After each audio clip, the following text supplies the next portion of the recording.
इस ओपिनियन में मत फंस जाना कि यार तुम्हारा पेपर ऐसा आएगा, उस शिफ्ट का पेपर ऐसा आएगा। ओपिनियन में मत फंसना। आप ये मान के जाओ पेपर कैसा भी हो, इजी क्वेश्चन गलत नहीं होने चाहिए, मीडियम लेवल के क्वेश्चन कोशिश करेंगे मैक्सिमम सही करने की, टफ क्वेश्चन अपने एरिया से आ गया तो सही कर देंगे।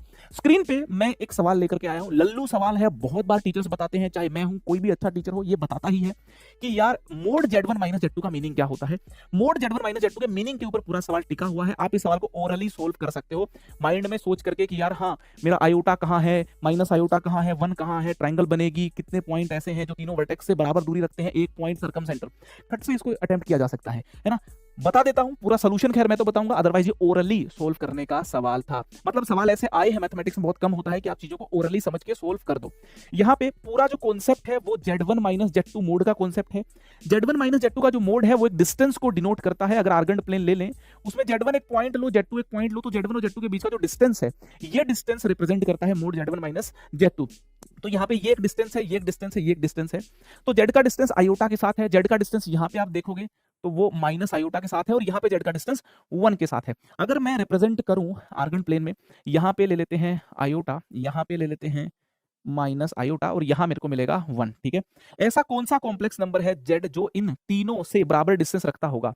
वो कॉम्प्लेक्स नंबर मेरे दोस्त सरकम सेंटर ही मिलेगा। क्या मिलेगा? सरकम सेंटर। ठीक है, और सरकम सेंटर जो होता है वो परपेंडिकुलर बाइसेक्टर पे होता है, तो इसका जो परपेंडिकुलर बाइसेक्टर है वो ये वाली लाइन रहेगी, तो सरकम सेंटर मेरा एक्स एक्सिस पे ही मिलेगा। निकालने के लिए नहीं बोला गया, एक ट्राइंगल में एक ही सरकम सेंटर होता है, तो एक ही ऐसा पॉइंट है जिसका डिस्टेंस इससे भी और इससे भी बराबर होगा, क्योंकि इस पॉइंट के चारों तरफ आप एक सर्कल खींचोगे तो ऐसा सर्कल बना सकते हो। तो नंबर ऑफ पॉइंट कितने हुए?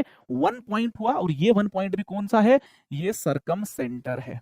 तो कोई मैथमेटिकल कैलकुलेशन नहीं करनी, एनालिसिस करना था, और ये भी लिखने की जरूरत नहीं है। आप इजीली आंख बंद करके इमेजिन करके कि हाँ यार ये इधर आयोटा, इधर माइनस आयोटा, इधर 1 है, खट खट खट मेरा एक सरकम सेंटर मेरे को मिल जाएगा। ट्रायंगल में एक ही सरकम सेंटर होता है। ठीक है, अगर बाई चांस ये तीनों पॉइंट कोलिनियर मिल जाते, तीनों पॉइंट कोलिनियर मिल जाते, फिर एक अलग सिचुएशन होती। यहाँ पे तीनों पॉइंट मेरी ट्रायंगल बना रहे हैं, तीनों पॉइंट मेरी ट्रायंगल बना रहे हैं, तीनों पॉइंट कोलिनियर मिल जाते, तो फिर एक भी पॉइंट ऐसा नहीं होता जो तीनों से बराबर डिस्टेंस रखता। ठीक है, यहाँ तो एक पॉइंट मेरे को मिल रहा है। ठीक है, अच्छा वो एक्स एक्सिस के ऊपर ही होगा सरकम सेंटर, ये बात भी क्लियरली अपन बोल सकते हैं भाई, इसका परपेंडिकुलर जो बाइसेक्टर है उस पे मिलेगा वो।